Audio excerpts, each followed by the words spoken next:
बिस्मिल्लाहिर्रहमानिर्रहीम अस्सलाम वालेकुम। Welcome to Abbas health YouTube channel. उम्मीद करता हूँ कि सब खैरियत से होंगे। तो गाइस, आज का नुस्खा जो मैं आप लोगों के लिए लेकर आया हूँ, ये है उन हज़रात के लिए जिनको जोड़ों का और कमर दर्द के लिए बेहतरीन और ज़बरदस्त नुस्खा है। इसके साथ साथ वो ख़वातीन भी इसको इस्तेमाल कर सकती हैं जिनको लकोरिये का मसला है। इसमें कोई लंबी चौड़ी चीज़ें नहीं हैं, सिर्फ 3 चीज़ों का आप लोगों ने इस्तेमाल जो है वो करना है। वो मैं आप लोगों को बता देता हूँ, उसको बनाएं और उसको इस्तेमाल करें। इंशाल्लाह आपको कमर दर्द का और जोड़ों का ख़ास तौर पर जो सबसे बड़ा मसला आजकल रहता है लोगों को, वो बिल्कुल जो ऐसे इंशाल्लाह ठीक हो जाएगा। इसमें चीज़ें आप लोगों ने इस्तेमाल करनी, नंबर 1 पे आप लोगों ने लेना है नशास्ता गंदम 60 ग्राम। नंबर 2 पे आप लोगों ने लेनी है कमर का, वो भी 60 ग्राम लेनी है। और नंबर 3 पे लेना है खुश्क संगाड़ा। ये सारी चीज़ें पंसार की दुकान से बड़े आराम से आपको जो है मिल जाएंगी, वो भी 60 ग्राम लेनी। यानी कि तीनों वो चीज़ों का वज़न जो है वो आप लोगों ने एक ही रखना है। हम वज़न लेनी है 60-60 ग्राम, तीनों चीज़ें लेनी है। इनका पाउडर बनाएं अच्छे से ब्रीक करके, इसको इस्तेमाल करें सुबह शाम एक चम्मच। खाने वाला जो 1 चम्मच है जी, आप लोग सुबह शाम पानी के साथ इसको इस्तेमाल करें।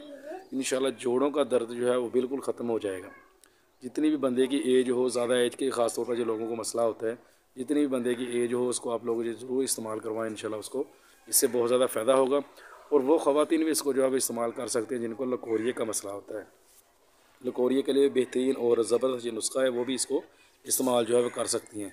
अगर लकोरी का बहुत ज़्यादा मसला है तो उसके लिए बहुत सारे और भी नुस्खे हैं, आप लोग वो ट्राई कर सकते हो। लेकिन अगर थोड़ा बहुत लकोरिये का मसला है, स्टार्टिंग में है अभी, तो आप इसको ट्राई करें। इंशाल्लाह इससे लकोरी का मसला भी जो है वो हल हो जाएगा। तो सर्दियों का मौसम है, बेहतरीन और ज़बरदस्त चीज़ है सर्दियों के हिसाब से, तो इसको एक बार ट्राई ज़रूर करें। इंशाल्लाह आपको इससे बहुत ज़्यादा फ़ायदा होगा। तो ये थी आज की वीडियो। उम्मीद करता हूँ कि आप लोगों को पसंद आई होगी। वीडियो पसंद आए तो लाइक करें, दोस्तों के साथ शेयर करें, दुआ में याद रखिएगा। मिलते हैं किसी ऐसी नई वीडियो में, तब तक के लिए अल्लाह हाफिज़।